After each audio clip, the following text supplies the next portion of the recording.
Yeah, but of course, good old parents came in and were like, hey, like, we think you need to consider this. We think this could be really good for you. And I was just like, it's okay. It's just not for me right now, whatever. But they talked me into taking the position, and I just busted my butt for 3 months. Went in there, was trying to meet everybody I could, was talking to all the talent, just trying to pick their brain, grabbed a camera, no idea what I was doing, went out, started shooting my own stories, editing my own stories, just learning really what it meant to put together a news piece, a segment for the news. But I could only have my stuff posted online, obviously, because I wasn't full-time. But I was pumping out a lot of online content for them during my internship.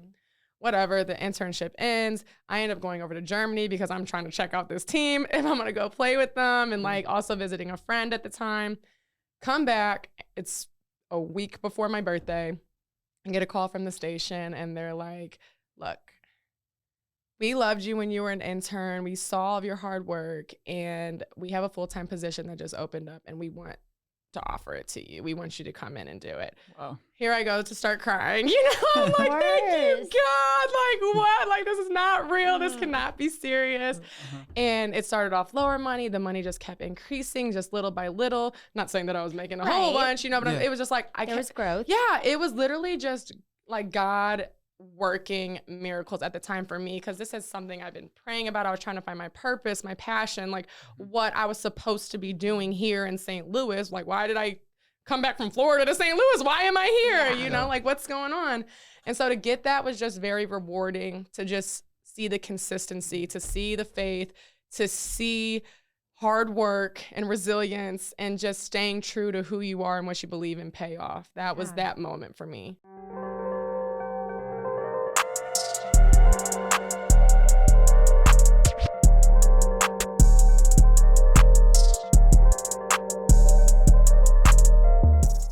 Welcome back to the Stl Bucket List show. I am your host, Luke Farrell. I'm your other host, Marissa Farrell. Hey, we're still getting used to that. Yeah, still getting used to the name. So, as always, guys, we're recording this podcast here at Half Coast Studios.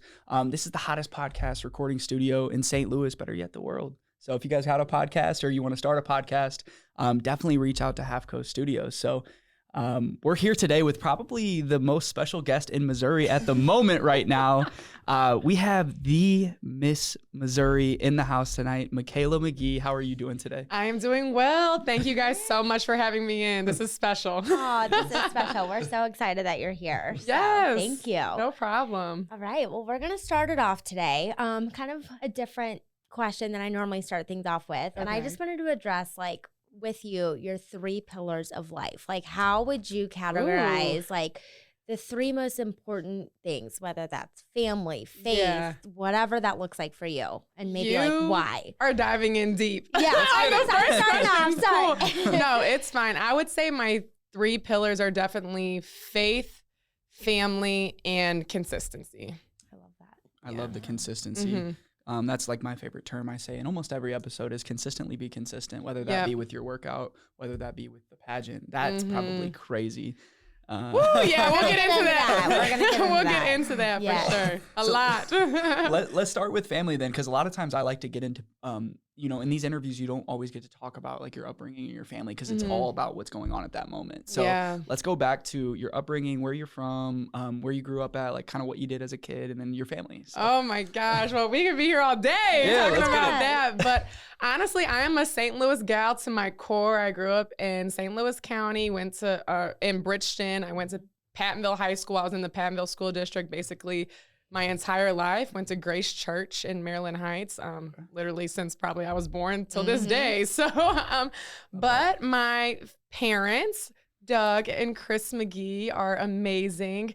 They got married at 20 and 21 years old at the University of Mizzou, where my dad was a football player and my mom was a gymnast. So they kind of met just being on the athletic scene, and got married really young. So they're actually going to be celebrating 36 years of marriage this year. So really tight core with me. I have one older sister, Alexia McGhee, and a younger sister, Taylor McGhee, and we are all 1.5 years apart. So I am the middle. Close. We're all very close. Yes, those are my best friends. Seriously, the best support system. big family, everyone here in St. Louis, a lot of us in the Florissant area, and then some out in Eureka on my mom's side. But yeah, that's really me. To my core is my family, and of course, with my parents being athletes, I got introduced to athletics very, very young. Yes. Yeah. Very, very young. They threw us in everything. All three of us. They wanted us to explore. They wanted us to dive in, really see what we were passionate about and what we were good at, obviously. And I have to say, and I say this humbly, my family's very talented. My older sister, my younger sister as well. I just happened to find my niche with athletics. So that's what I took out after. And I knew from a very, very, very young age that I wanted to play at a high level. I knew that I wanted to get an athletic scholarship. I knew that I wanted to be the best in every single thing that I did. And, you know, when you think back when you're young, a lot of kids aren't thinking like that. I don't know why I was thinking like that, but I have always felt called to something bigger. I've always felt called to be a leader. And that was just my space to do it in. So I took it very seriously. Yeah. Like I said, did everything basically in the book until I got into middle school and high school, and then kind of started focusing more so on soccer, softball, and basketball. I played all three sports at the varsity level all 4 years. In high school, was a starter, all three sports. Oh my gosh. I mean, I'm talking, you know, first team all conference, first team all state, first team all metro awards, the St. Louis Cardinals Female Athlete of the Year 2 years in a row. I was the Riverfront Times Female Athlete of the Year 2 years in a row. Wow. So, I mean, very accomplished in that realm, and also a good student. Yeah. Thankfully, you know. That's a lot of hours. A lot of hours. You didn't have any Consistency. seasons off at all. In Consistency. summer, you No. were traveling Get it. with your traveling team. Yep, because that's it. I was playing with my high school teams, and then also playing select in all of those three sports as well. Crazily, soccer was probably my best sport. That's what I spent the most time in, but I ended up going to play basketball at the Division I level for 5 years. So that's what I did in college. I played at Missouri State for 2 years, George Mason for 2 years, graduated, did a post-grad transfer to Florida Gulf Coast University, where I played my 5th year, was able to start and finish my master's eventually. Wow. Yeah. Yeah.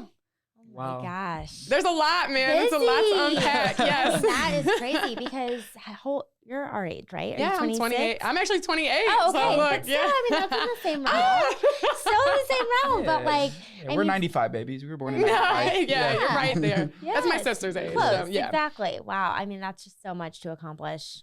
28 years. I mean, I mean, you know, that is just kind of the layout, but obviously everything goes deeper. There's stories within stories within stories with all of that. But yeah, I mean, that's kind of what I've been doing. I forgot to say that I was on MTV Made my sophomore year of high school, so that was an Made. experience. Of high school? oh my gosh.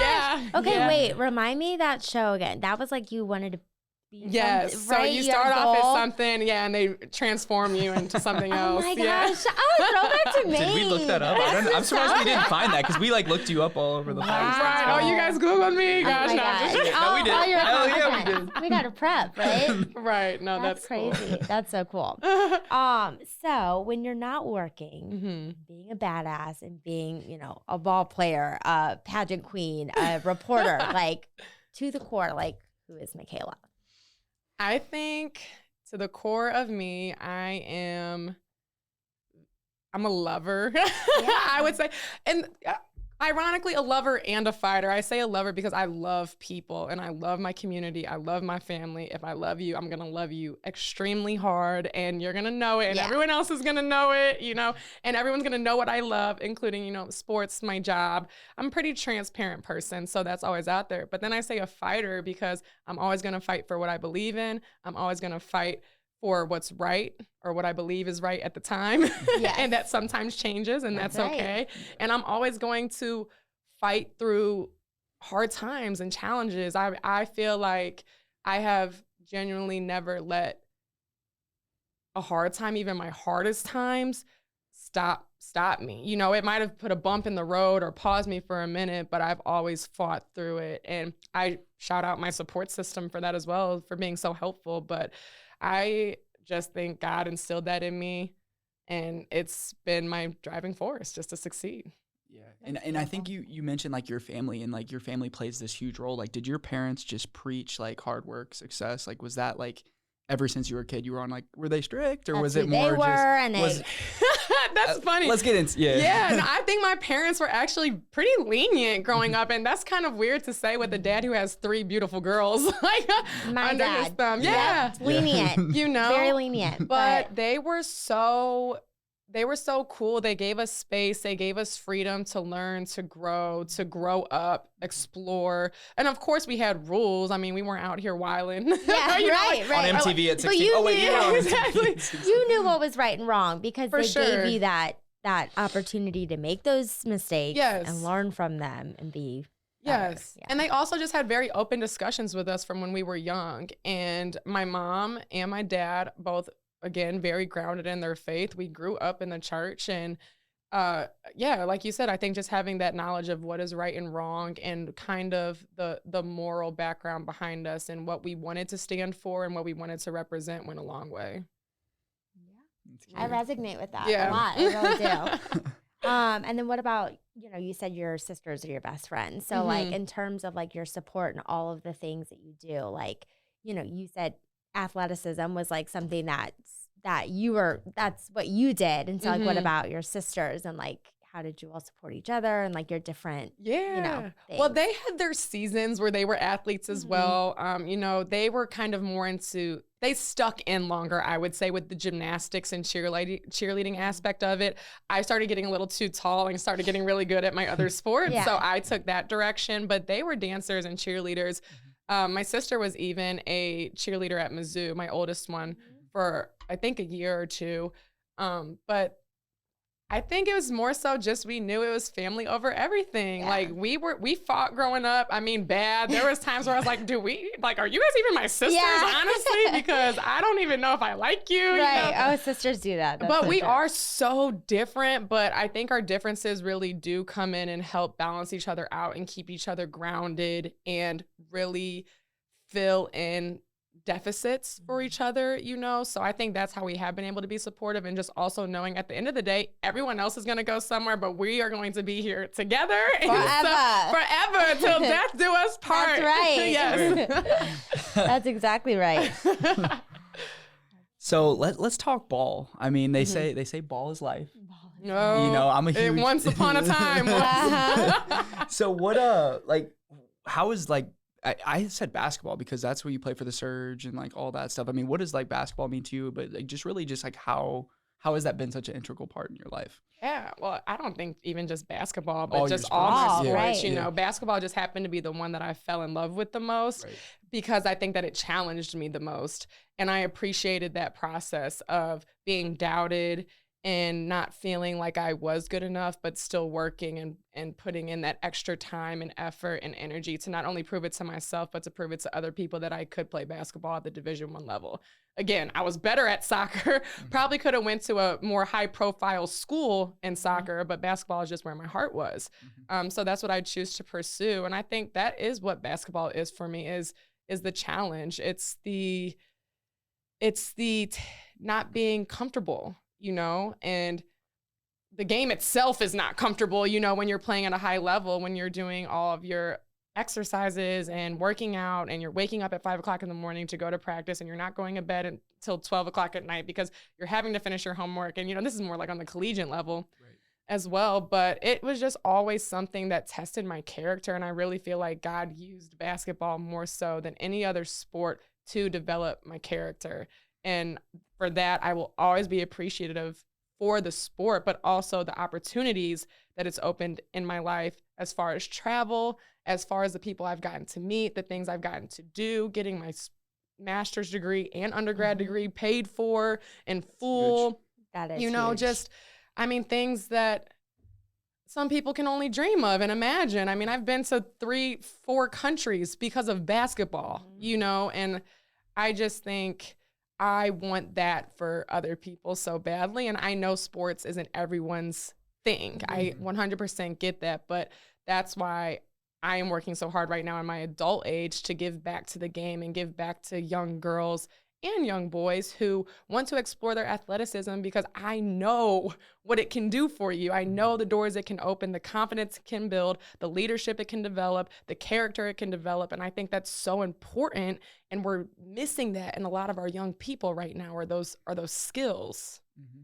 Oh, yeah. And it's the skills is like, because you're doing a sport over and over and over again all day, and you're not like, you're earning experience, but you're not earning that money. But all these kids are like, oh, how can I get money? How can I get money? How can I get rich? But it's like, you have to build those skills. And like in high school, I wrestled or played baseball, but like you're doing all these sports because you love it. And that's what instills in you in that future of like, you have to love what you do. So that kind of, leads into, when you went into reporting. So how did that happen? Was that always something you were generally interested in, or was that, or journalism? Or, yeah. So I didn't go to school for it by any means. I did go for communications. I kind of emphasis in the public relations aspect of it, because I had, WNBA dreams. I thought I was going to be in the WNBA, and I, definitely thought that was going to be my route to TV. Yes.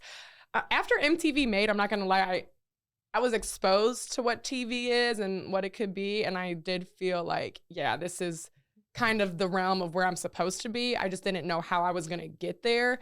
But then I was like, oh, well, if I go to the WNBA, I can just transition into a sports analyst or to a sports broadcaster. It'd be, easy peasy. Sure. Like, who cares? But obviously WNBA didn't happen, which completely fine. It's, God's plan, right? Yeah, God's plan, literally. And so when I got into this, I was actually playing for the St. Louis Surge.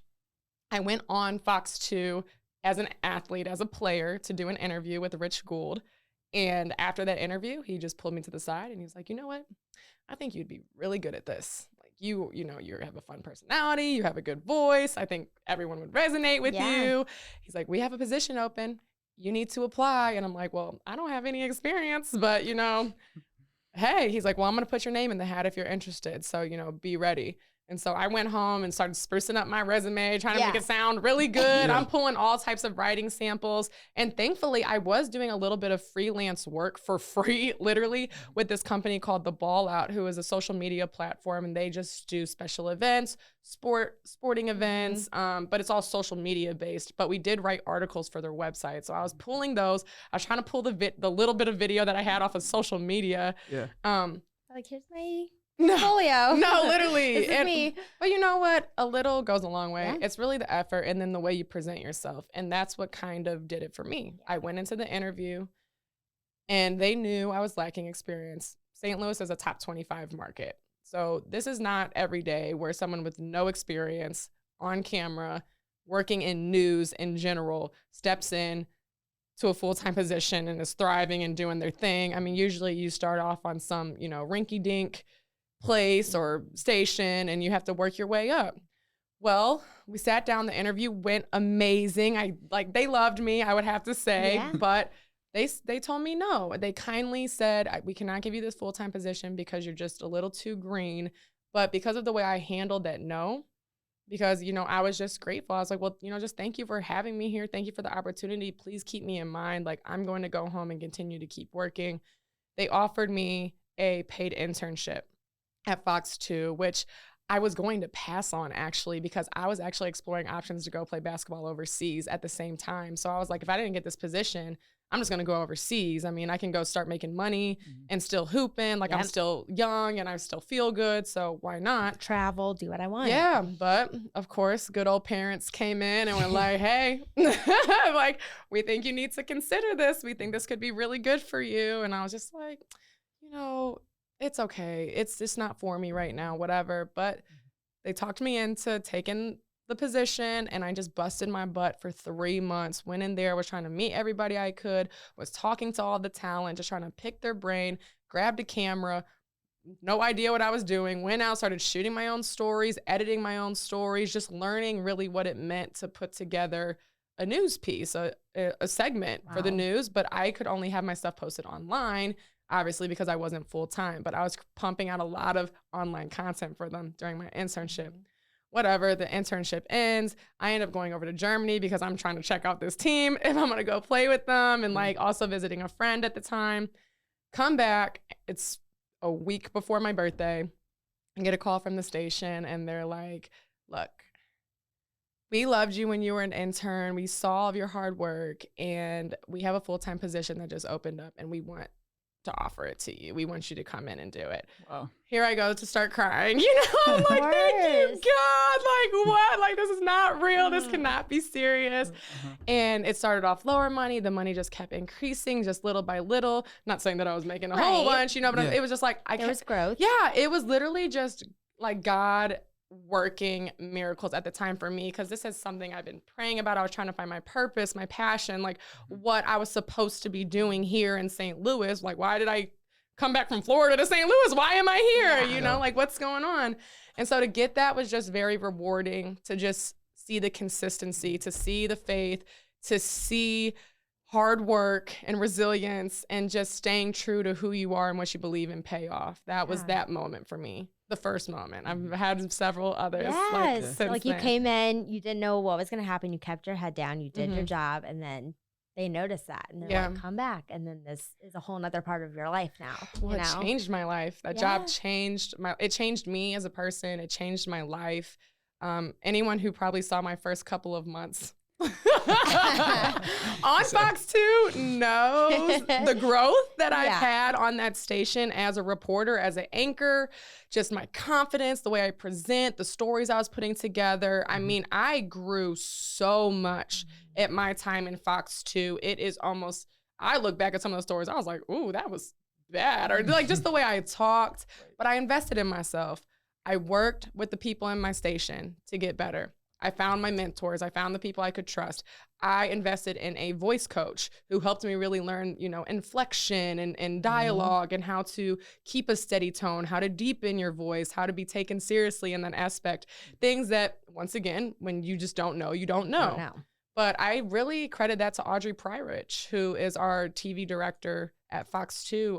She was in my ear and constantly cheering me on, telling me the things that I needed to do to get better. And thankfully, I was a willing student who took her advice and ran with it. You have to be willing or it doesn't work. Yeah. So, yeah, that's amazing. Wow, that is so cool. I just enjoyed hearing that story. Well, so that was cool. Thanks for sharing. Because a lot of people, and we've had like another, like Michelle Lee was on here, but she like had that same epiphany moment where she's like, I did it one time and I'm like, I like this. But like some people are like, I want to be on TV when they're 8 years old. Like you wanted to be on TV, but you wanted to be playing in stadiums. Right. It was exactly. different. Exactly. Right. So when like there's obviously adversity in your career, like you had this mindset, like you really full-fledged, like I'm going to the WNBA. When was that moment when you're like, this isn't gonna happen? Was that like a tough moment for you, or was that more of just It was a tough moment, but more so not a tough moment because I don't believe that it wasn't that I didn't have the skill, and I don't believe that I wasn't athletic enough. It was because I lost focus. And that's a tough pill to swallow when you have to look at yourself in the mirror and be like, you're the one who busted this opportunity for you because you lost your focus. You lost that it drive about you that could have got you there, you know? And when you're in college, you know, you're young, you're in the hustle and bustle of things, you get exposed to partying, you know, probably going through relationships. For me, it was, you know, and then the battle of actually playing the sport. You're competing not only against other teams, you're competing against your teammates for a spot, you're competing against your own mental health, or, you know, mental toughness. And I think even though I've always considered myself a mentally tough person, I look back and I see moments where I was not mentally tough and where I could have been better and where I could have pushed through, where I could have reevaluated a situation and again, just stayed more focused and trusted the process. But it was kind of one of those situations, oh, things aren't going my way. Whatever, you know, I can lollygag here, I can lollygag there.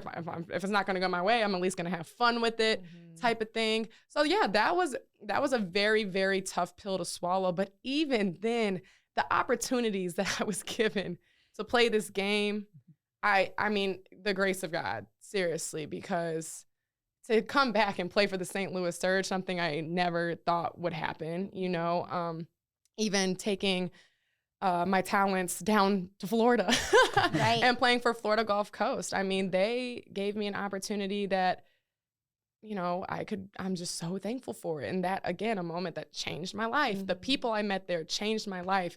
Shout out to Coach Carl Smesko. Like, literally love and adore that man. He is really someone who helped, I feel like, started the process of helping me get back to me and the woman that I knew I could be, and still in this trajectory of the woman that I want to be. Right.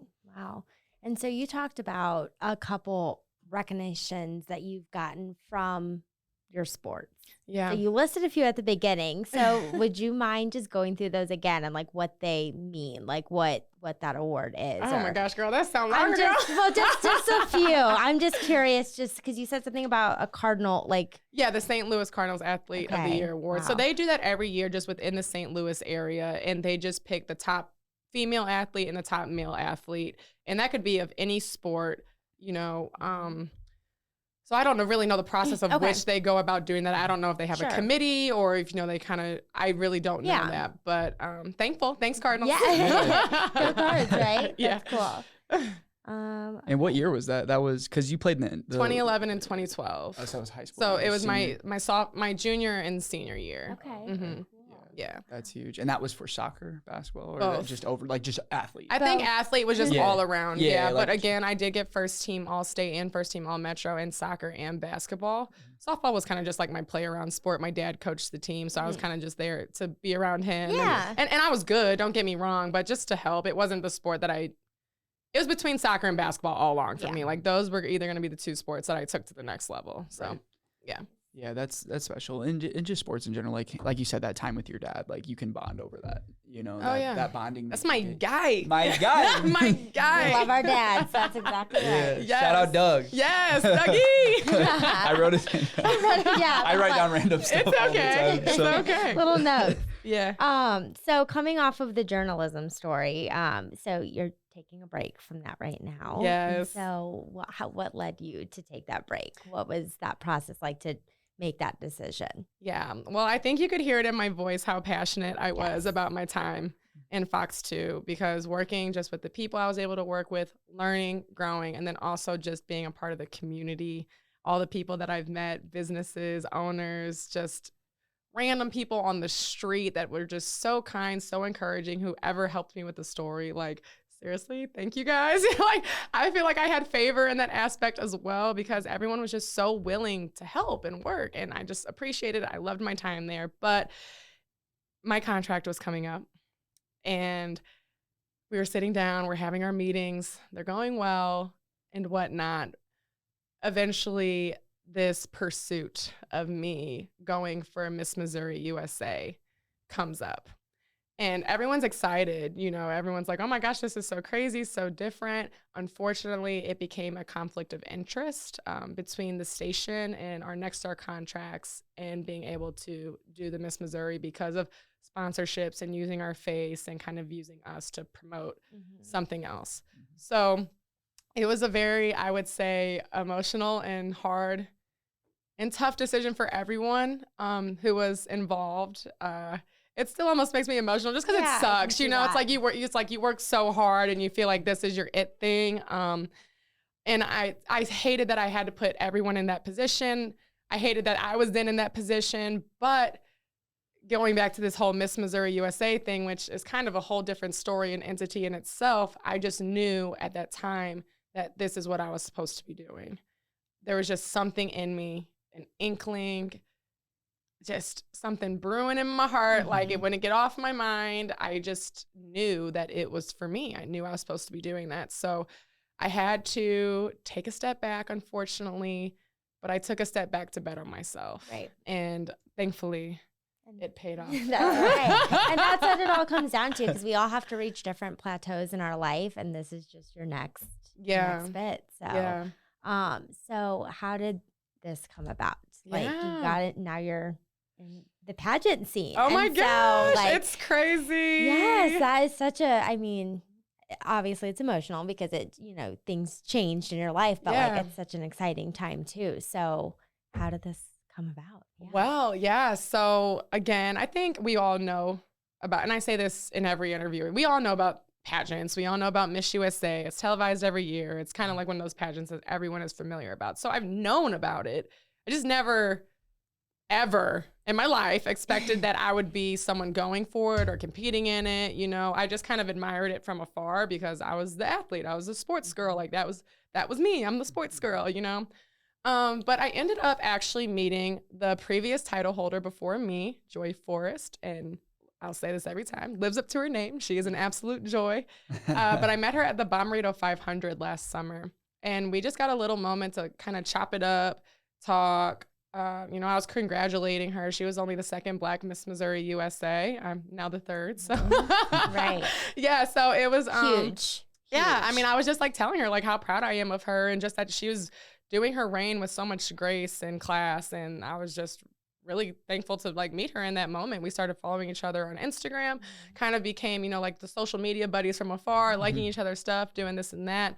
And then I saw her post about the application process on her Instagram, just saying, we're accepting applicants for this year's Miss Missouri USA pageant. And once I saw it, it was one of those things I kind of like brushed it off, but then I was waking up thinking about it. I was going to sleep thinking about it. I started thinking about it throughout the day. I started thinking about, oh my gosh, what if I was Miss Missouri USA? I started thinking about it, and it was just one of those things that I took to prayer, started praying about it, and I was like, you know what, I'm going to let God tell me what's going on, because I had to check my motives a little bit. Once again, like I'm in the career that I want to be in already, so this pageant wasn't kind of my way to get to where I wanted to be. I was there. So I had to check my motives. I was like, are you just doing this because you want the attention?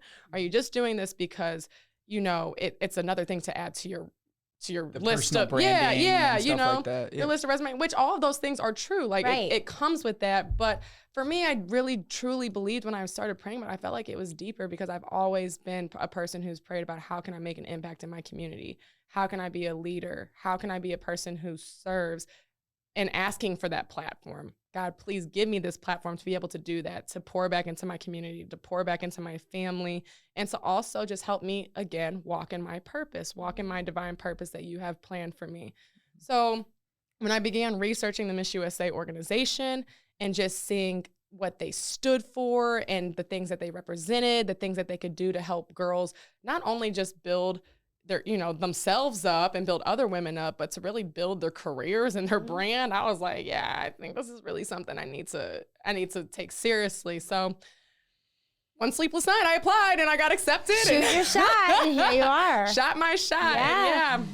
Shoot or shoot. Yeah. Here we are. 100%. I say that all the time. Shooters shoot. You have to ask for it. If you don't ask for it, nobody's going to give it to you. And this dream of you becoming Miss Missouri, you're inspiring not only young Black women, any young girl. Yeah. Because I'm, mixed. Yes. So, yeah. I mean, I only say that just, and I don't think color stands for anything. I truly believe that. I do not think color is something that holds you back from being able to do what you want to do. I will stand on that to this day. I know that's kind of a little controversial, with what we're living in and everything. Right. But I think that if you have a goal and you have a dream and you want to get it done, we have more resources and opportunities now more so than ever in history to make it happen. So I'm kind of tired of the color being an excuse with everything.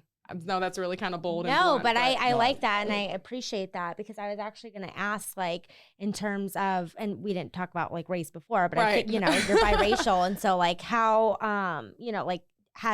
one of my questions was like, has that been like a hurdle in any way, or like a worry of like how people were going to perceive you in this title? Like, I know that's a weird. No, it's not a weird question, and I think it's a great question, actually, because this title itself comes with a lot of responsibility, because I want to make sure that I am being a good role model for young girls who are watching me, or grown women who are watching me, I mean, I feel that, and I don't take that responsibility lightly.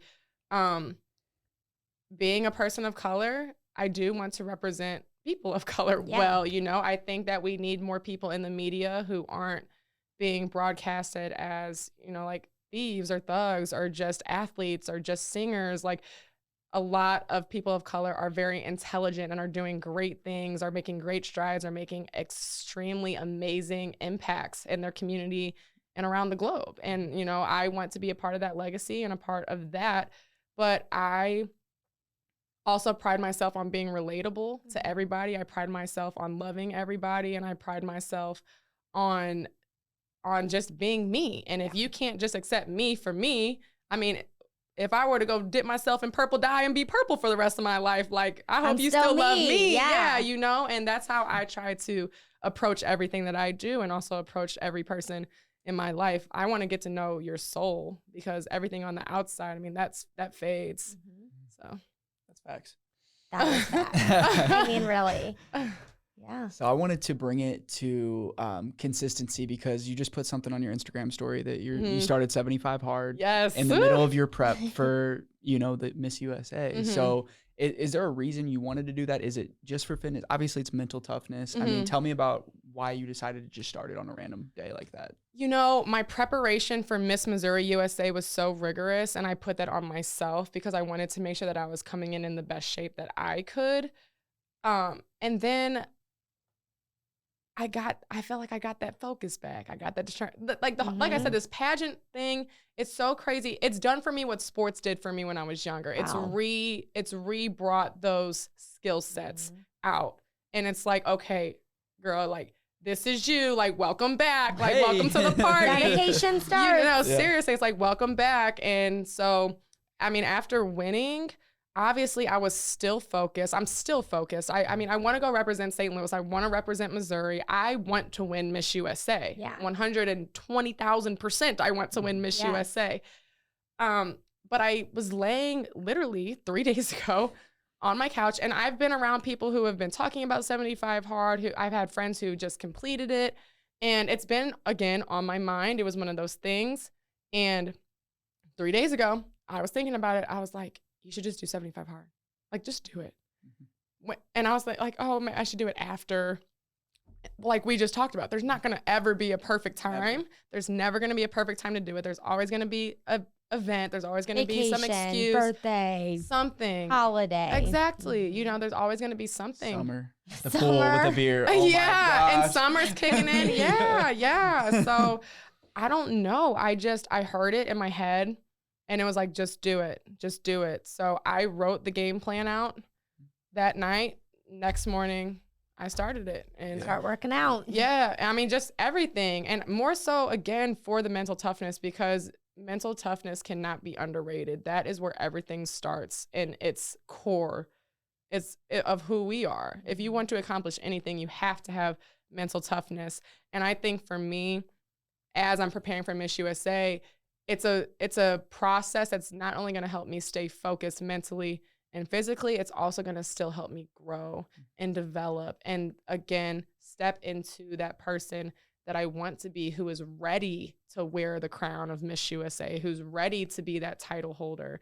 And so that's why I just kind of did it with no hesitation. And I'm only on day 2, so I know it's only going to get harder from here.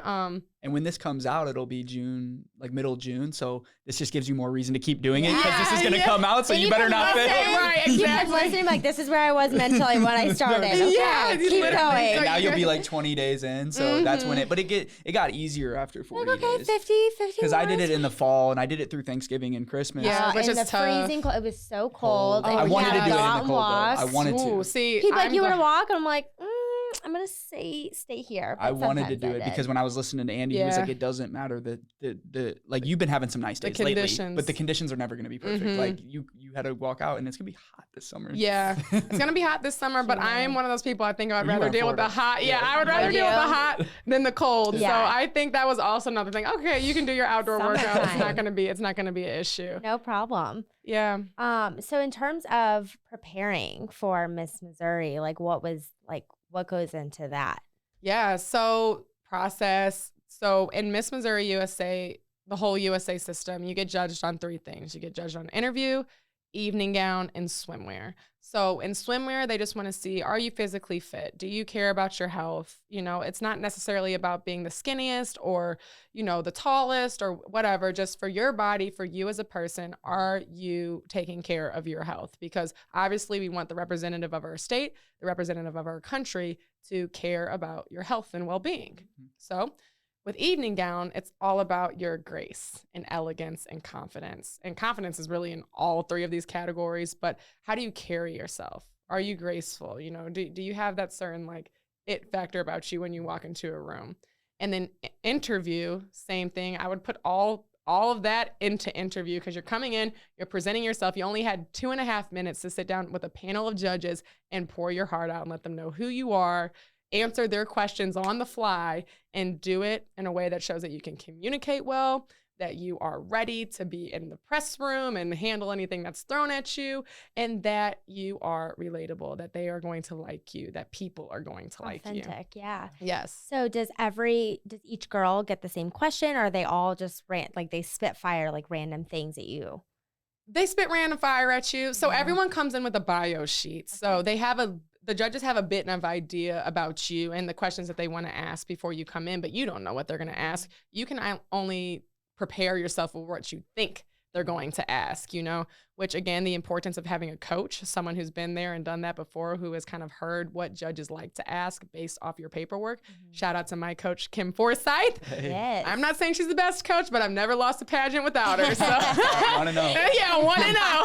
About to be 2-0. We're manifesting that for you, and we believe that. I know the interview one, you probably killed it because just you've been on TV, you're a TV personality, but like which one of those out of the three was like the most difficult for you to like jump into? Like, was there one that like kind of stood out that was like the swimwear loungewear? I mean, or was it? Yeah, I'm trying to think. I think interview will always be the hardest just because you never know. You just never know. Hard. And it's so subjective because it's not like you scoring points and you win the game. It's just, do the judges like what you said? Do they like how you presented yourself? Another hard thing for me was I can walk in heels, but learning how to walk. How to get your strut on, and like walk in with a point and like hips and face and shoulders and like all these little wild things. Confident. Yeah. Like you have to have the emotions, but confident too. Right. Whew. Big emotions. Oh yes. My coach was always be like, big smile. I'm like, I can't smile any bigger than this.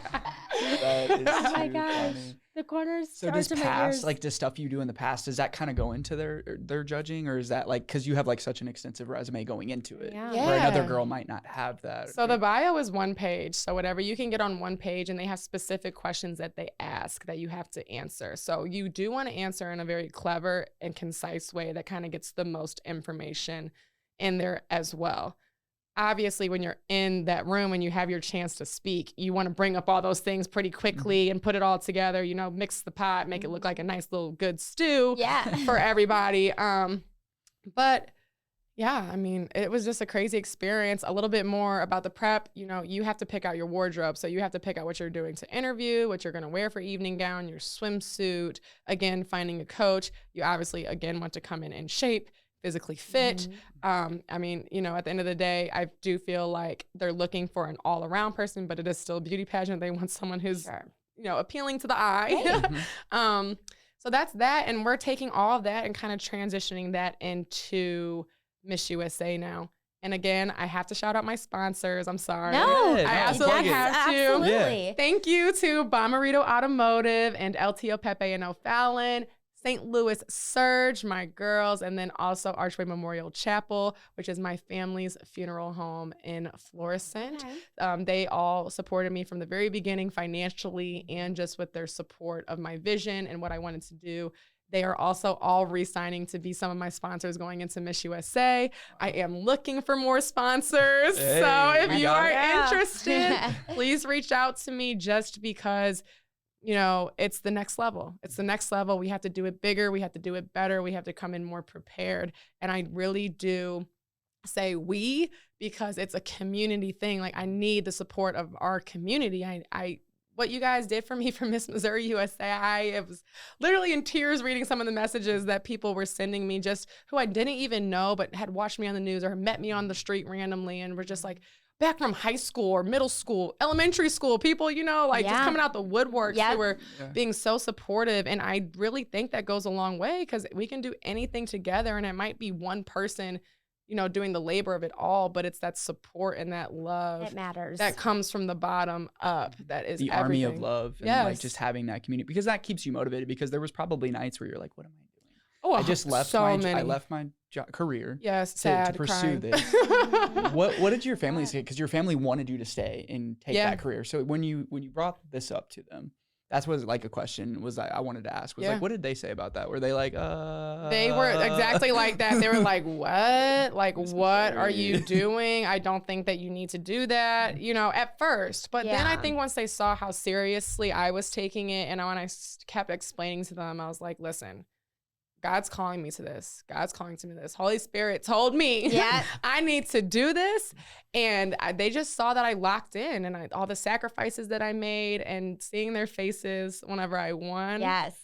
Literally speechless. I mean, it was the best feeling, because you always want to make your parents proud, and they are always going to be proud of me. I know they've been proud of me. I've seen them proud of me, but I haven't seen them like that, you know? And it's like, it felt really good just to know, again, like, we did it, and thank you for believing in me, and thank you just for supporting this crazy girl of yours who goes after some crazy things. That's amazing. What's that moment like when, like, I watched the video, you sent me like some pictures, and I seen your face, and your face looked like smile like up to here. Yeah, well, shout out to Brianna, my makeup artist from Branson, Faces by Brianna. Hey. If you're ever in Branson, go to her, because wow, she snatched this face for sure. Absolutely. But that moment of that crown, and I seen you hug the girl, and every one of the girls looks so supportive. Even though it's a competition, you guys have to support each other, because you know how difficult that process is. Yeah. So from that moment that the crown was put on your head, you're crying, your family's coming up there. What happened? Like, just tell us about that, and then the next couple days after that. Yeah. Well, of course, like you said, it's a competition, and this was my first pageant. So I kind of came in with the whole stereotypical ideas that everyone has of pageants. These girls are going to be catty, hide your clothes, hide your shoes, hide your makeup. Like, people are going to be trying to sabotage. I really thought it was going to be like that a little bit. So I came in with my guard up, but I also knew that I wanted to be helpful, and I wanted to be that light there as well. So thankfully, the group of girls that I was around with the most were amazing. My dressing room gals, we became actually really cool. We all still talk, you know, even to this day. It might not be every day, but we're keeping up with each other. And when I got called, again, mixed emotions, because I'm so excited. I'm feeling that overwhelming, like, oh my gosh, thank you, God. All of this was worth it. All the sacrifices, everything was worth it. Like, thank you, God. And then I'm also sad for Autumn Black, who was our first runner up, because she was equally as deserving. And on any given day, it could have been her as well. But she, you know, like, I'm sad that she lost, but she still, you know, you're like so happy for you, so proud of you. Everyone coming in, just saying just a little thing, you know, even just throughout the weekend, just like, so deserving, so proud of you. You're gonna do great. We know. I even had girls like throughout the pageant coming up to me and be like, it's gonna be you. It's gonna be you. And I was trying not to let it like go to my head. I was like, no, I was like, please stop. Like, I was like, please stop. And you're still like, because you're up on stage. And I'm like trying. They're like, it's gonna be you. It's gonna be you. And even backstage, they're saying like, you got it. Like, you got it. They're like, we have people at home watching. They say you got it. Like, you got it. You just crushed it. And I was like, oh my gosh. So like in my head, I'm like, you know, I'm still trying to be confident, but at the same time, it's my first pageant. I knew anything could happen, but it's nothing like it. Your name gets called, and then it's a whirlwind. Like, you get your crown, you get your sash, you do your walk, and then you got to get out of the theater at a certain time. So they're pulling you every which way, like taking pictures, getting my family up there, taking pictures with my family. My mom to this day is so upset because she didn't dress up for the pageant per se. So she's like, I look like the mop lady. Like those she's like, those photos better never resurface anywhere. Like, I was gonna say, I hadn't seen those yet. Yeah. Don't look them up. She does not want them to be anywhere. She wrote an email. Please do not. You should have known I was gonna win, Mom. My mom you should have came prepared. So funny, man. Like, we were like, you're fine. She was just also very dramatic. She was okay, but that's so fun. It's mom's it was amazing. A long night. I don't think I went to bed until like 3:30 or 4 o'clock in the morning, and then the next day I had to wake up at. I didn't go to bed till 3 o'clock because I was trying to reply back to everyone just who was congratulating. I'm that type of person. Like, if you say something to me, and you acknowledge me, like, I want to acknowledge you back. I might not get to everybody, but I do try my best to. But I did get back to everybody that night. I didn't go to bed until I did. But then I had to wake up the next morning and get ready for a photo shoot that started at 7 a.m. So it was kind of like this sleepless night, right back into work. Back into it. Oh yeah. It's so crucial to like reply to those people. That means so much. And those are the people that were supporting you. Yeah. So, and people. Taking that extra time. Yeah, it's amazing. But yeah, just crazy. Now you've just been on a media tour, just all over the city. I've been on a tour. Well, like you just dropped an album or something. I want to make the most of my reign. Yeah. And I, like we were talking about earlier, you only get 1 year to be in this position and to be this person. So I am taking every advantage. anyone who reaches out to me, again, media or not, I try to get back to. If I can get it in the schedule, if we can make it happen, I try to make it happen. Right. I was very excited that you guys reached out to me, and this was even before I won, because remember I was like, I got to see what my schedule's gonna be like, because I don't know. We were like both busy, and like it was just crazy. But then like it just so happened, and then now you're gonna win Miss USA, and this episode is gonna pop off.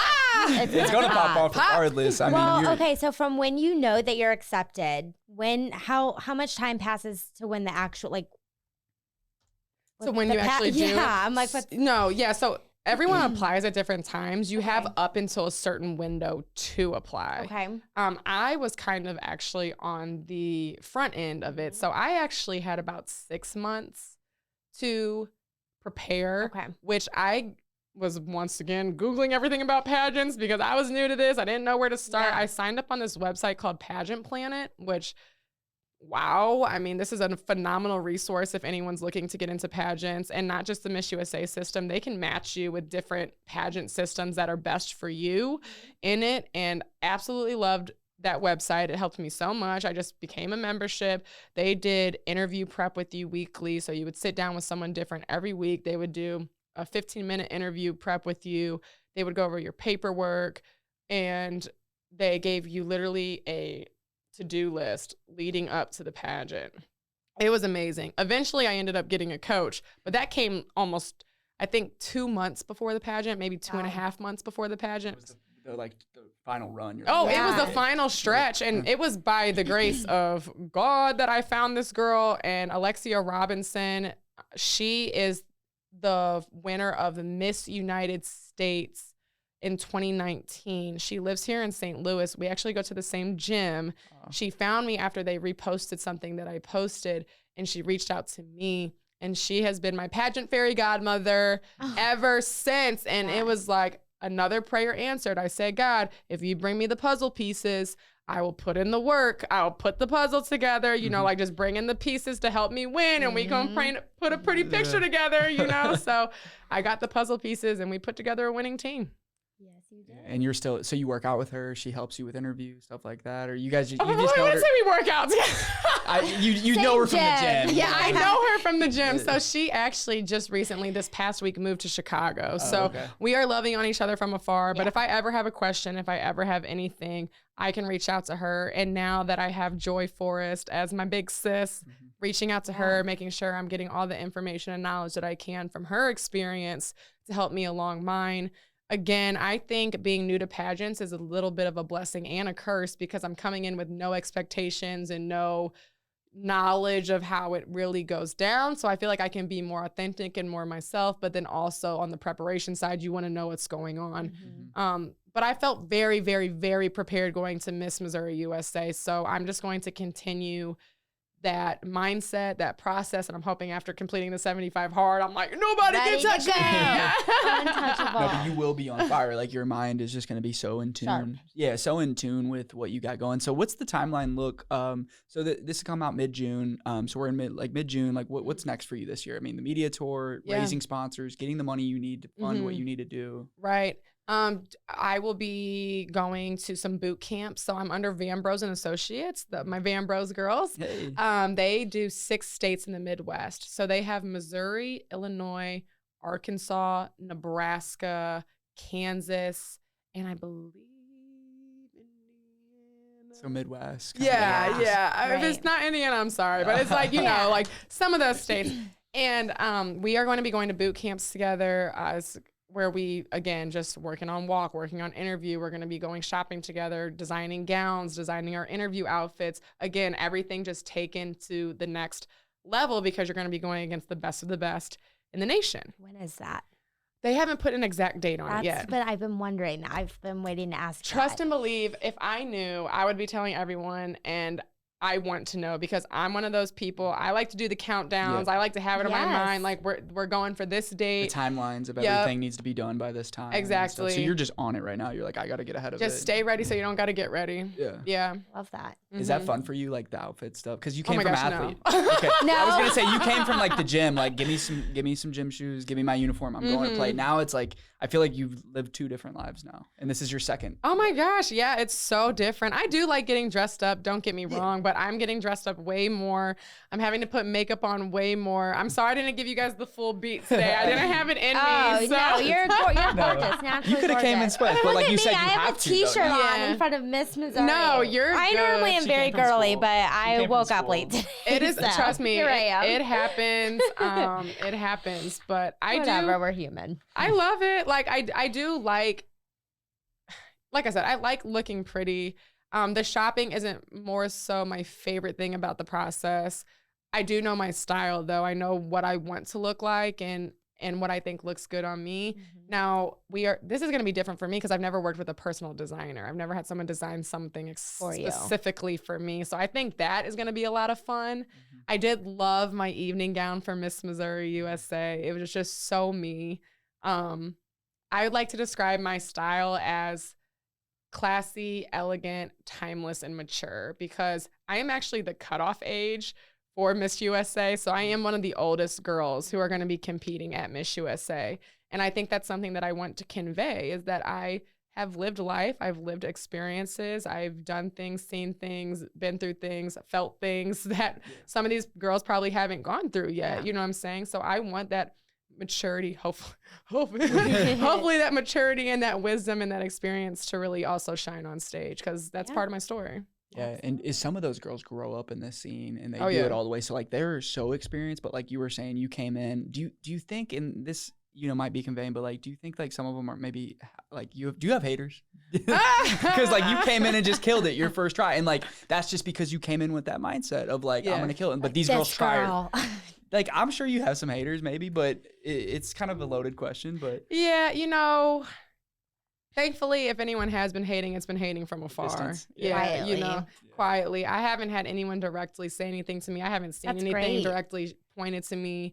And again, a big blessing on my end. It's been all love and support. And also, I think that's just what I'm focusing on as well. I'm not looking for the hate. I'm not looking for anything mean or just like, oh, she's not ready or it shouldn't have been her. I don't care. At the end of the day, like I'm the one who got the job and now I have to do my duty as Miss Missouri USA and then hopefully go handle business and be Miss USA. Yeah. So absolutely. My coach always says, she's like, put your astronaut helmet on. She goes, it's positivity in, only in. She said, you exude positivity. That's the only thing that can leave. You let the positivity in. And if it's anything else, it bounces off the helmet and you just don't even think about it. And I'm like, I love that girl. Yeah. Hey. Yeah. That in Put my mindset. astronaut helmet on. Yep. It is mindset. Your thoughts are powerful and what you're, and that's the thing about those girls that have been in it a lot is like they probably have negative thoughts because of past experiences where you are just so optimistic and you're like, it's a new opportunity and you've got so involved in the process because you're like, I can just tell that you're a process person. You write like us, like you have a to-do list. You're on it. Everything is structured. Now you're on this structured path for the next 75 days of like, I wake up at this time. I got to go to the gym. I got to do this. I got to do this. Like, that's why you want that time. You want to know when that date is because you're like, I need my timeline. So it's also so funny that you say that because writing is everything to me. I look at pencils and pens as magic wands, literally. You have to write. So seriously, but I mean, I write like I said, my to-do list, my prayers, my dreams, my goals. I have a vision board. Miss Missouri USA and Miss USA and Miss Universe were on that before I even started competing in this whole thing. It's just crazy the power in singing and writing and speaking and that whole entire process. I mean, I did that even when I was in high school. I had these 2 big mirrors in my room when I was in high school. And for each season, I would write down my goals on that mirror. Wow. Like soccer, softball, basketball. Look at it every day. And I would, every single day while I'm getting ready, I'm looking at it, whether they were big or small. But I'm not lying to you. Almost everything that I've written down and have read and have believed and worked for, I have accomplished. So the power of manifestation. Yes. You have to. And I'm big about writing them down as well because you can type them in your notes in your phone, but you're not seeing those unless you're opening your notes. And there's something about the act of writing something down. Like since I wrote down Doug's name, I remember Doug's name because I wrote it down. That's a simple thing. Like when you were talking about your dad, but like the power, like your mind is so powerful and that it's a mindset competition overall. And vision is powerful. Yeah. Your mind is like it all goes back to the mind, but like you said, the act. You're physically physically writing down your goal of what it is you want to accomplish. You're reading it. So now you're processing it in a different way. You're seeing it, especially if you put it on a board, or you put it on your mirror, somewhere where you go every single day. It's constantly in your face, in your face. And when you have it, it's just easier to stay focused. It's easier to be like, all right, this is what I'm working for today. So all of the other BS that comes your way it's almost easier to be like, I can't deal with this because I'm focused on this. Yep. And that's what I'm also hoping to get out of 75 hard. Hey. Yes. Let's get This is it. what I said yesterday at the business hour. I'm like, you got to write it down or it doesn't happen. Yeah. So funny. Yeah. That's facts. In terms of confidence and going for it, like what message would you give to, maybe I don't even have to say like young girls, but just people in general, like just keeping that confidence and like when you see something, go for it. Like what message would you tell someone? Or like maybe, you know, you said you went to Pattonville. If you went back and, you know, talked to a high school classroom, what would you say to the kids? Fun fact, I actually substitute teach at Pattonville High Hey! School. He's a teacher. So I do go back, because I do go back and see the kids all the time. So next Friday when you go to the classroom. Look, I'm going to pull you guys to the side. No. I would say in terms of confidence that, one, this is so layered. This is so layered, but I will say, I feel like I've always been a confident person, but I've been around confident people and people who have also built me up. My family, my friends. Thankfully, I had sports. I was successful in them. That was a confidence builder as well. I was good in school. That was a confidence builder. You know, there's little things in life that either build or kind of deplete your confidence. But I think, one, be around people who fill your cup up, who tell you how amazing you are, who tell you the good things about you. If they do bring up something negative, they're telling you how to get better at it and not just like, you know, putting you down constantly. It's really the battle of love within yourself. Are you willing to let go of the negative things that everyone else is saying about you, the negative things that you're thinking about yourself, and choose love? You have to choose to love yourself every day, just like you have to choose to love other people and treat other people right every single day. I always will tie this back to faith, because for me, whenever I start getting those negative thoughts or those like, dang, I'm not good enough, or dang, she's really, and I'll bring it back to Patton. I'm like, she's really pretty, you know, dang, she's so accomplished, or anything like that. I just go back, who does God say that I am? God says that I am loved. God says that I am worthy. God says that I am cherished, that I am unique, that I have a purpose, that everything that he's put me on this earth to do will be accomplished, that, you know, like he's working all things together for my good, you know, that I am his, I am his. So I think about things like that. And I think that just goes back to affirmations, continuing to tell yourself who you are and not what other people try to tell you are. That helps you stay grounded as well, because in society, we're getting pulled so many different directions and being told who we're supposed to be, what we're supposed to do, you know, how you're supposed to look, how you should present yourself, how you should talk. And I think a lot of us throughout time get so worn down by that process that we do lose who we are. And I think it happens to everyone, no matter how confident you are. There's times where you slide down the scale and hopefully you catch yourself sooner than later. You know what I'm saying? I feel like I've been pretty good at catching myself and being like, all right, you're not sticking true to who you are and what it is. Like, it doesn't feel right. It's a feeling for me now. I can feel whenever I'm not there, you know? But just loving yourself, your ideas, your uniqueness, your passions, they will change throughout time. That's something that I would say to kids. I was so sports. Never thought that I'd be in pageants. Here I am. Like, it's okay if your passions and your desires and your goals change. Just make sure you're still taking the necessary steps to nurturing those things, you know? So I think that's what I would say. Don't be afraid to change. Don't be afraid of stepping out of your comfort zone, you know, getting out of your box, because nothing good happens in your comfort zone. All of the best things are on the other side of your comfort. So, and I think that builds confidence whenever you step outside of your comfort zone and then you see the success and you see the rewards of that, you know, that builds confidence. So, yeah. And even if you fail, you're like, I did something. Like that's a win. That's a personal win too. Yeah, it's even just the smallest things of just accomplishing. Like when I was doing the workout, I was like reading a full book front to back. I didn't do that in my adult life. I The know. last time I read it was in that school. was so hard. Yeah. Like I read books and I read things and I learn and I watch videos. Like my feed is on Instagram is like curated to stuff that makes me better. Yeah. Because it used to be stuff that made me worse. Yeah. But now it's important to curate your feed. And it's hard to do that because you don't want to follow people, but you can mute. Use the mute thing if you want to turn like, I don't want to see Janet's stuff today because Janet's just going to make me feel negative. So like your stuff's just crazy right now. Like you're inspiring like these people. And I think it goes beyond like, and I always compare it to, so you have 12,000 people that follow you on Instagram. Like it doesn't seem like that much because there's a girl that has 100,000. Right. But 12,000 people will fill up an arena. You know, imagine 12,000 people. I never actually thought about it like that. Imagine 12,000 people. I mean, the Blues Arena holds like Enterprise is like 15 to 20,000 or somewhere around there. I don't know exactly, but like that whole arena of all people that are watching you. Yeah. Wow. Yeah. I never actually thought about it like that. And it's going to get bigger once you're on that big stage. It's like you're going to big. And so you're going to have to capitalize on your personal brand. And you're going to do that. You're doing it right now. You're driving around these trucks. You're waving around, doing TikToks every day. Like you're making content. Like it's a lot. But it's similar to what you used to do. But now you're doing it for yourself instead of the stories. Yeah. I just never knew. I think I kind of overthought the content creation process. I thought that you had to be so, like with all the edits, all the cool stuff. And I don't think it looks good when it does look like that, but I don't really think you need all of that. I'm trying to learn how to be simplistic with what I do so that I can be good about turning and creating things. And it's literally, just saving, taking little videos, having people just take quick little pictures of you. You can use the same content in so many different ways, and you guys know that because you do this literally for a living. So I think I'm getting better at that for sure. And again, it's part of my job, so I'm having to learn again on the fly. So I was gonna ask the 5-year question. So I always like to like get into people's heads. You have a vision board, so you obviously think for the future. So where is Miss Missouri, future Miss USA, going to be at in 5 years? Yeah, well, in in 5 years, I'm hoping that I triple crowned as Miss Missouri USA, Miss USA, and Miss Universe. I would love to be married. I'd love to start having a family.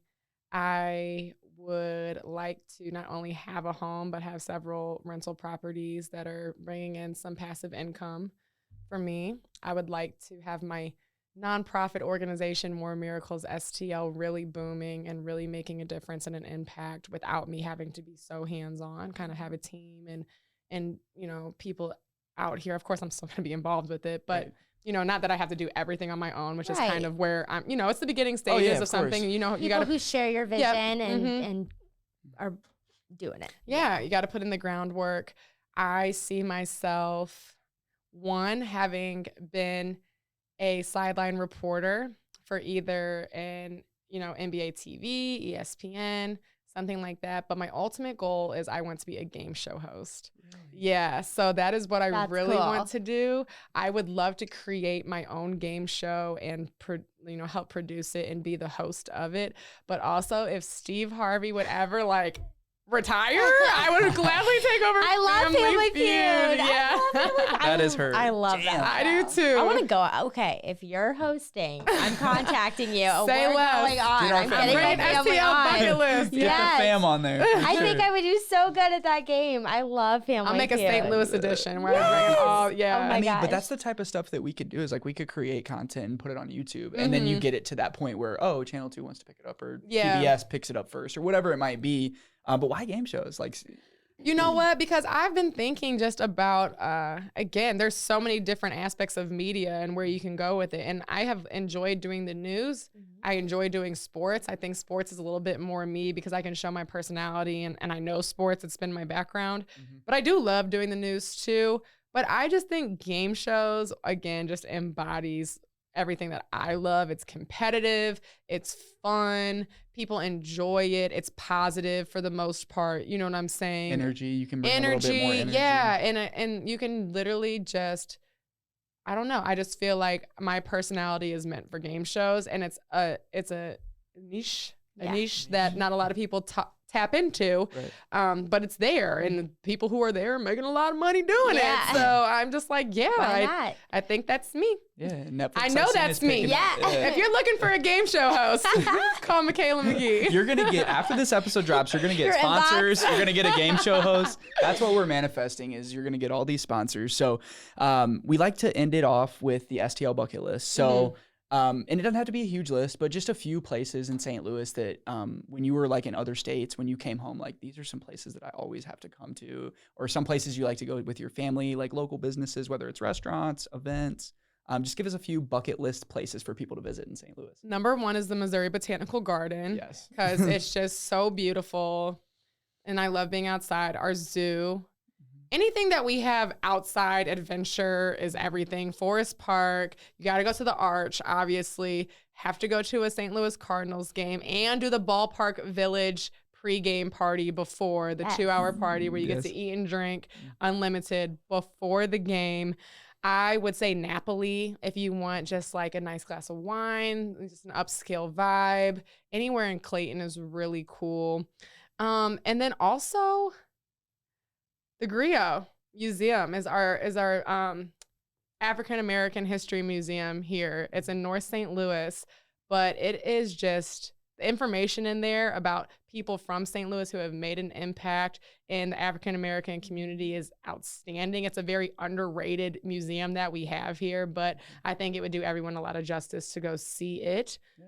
And let me give you one more. Oh.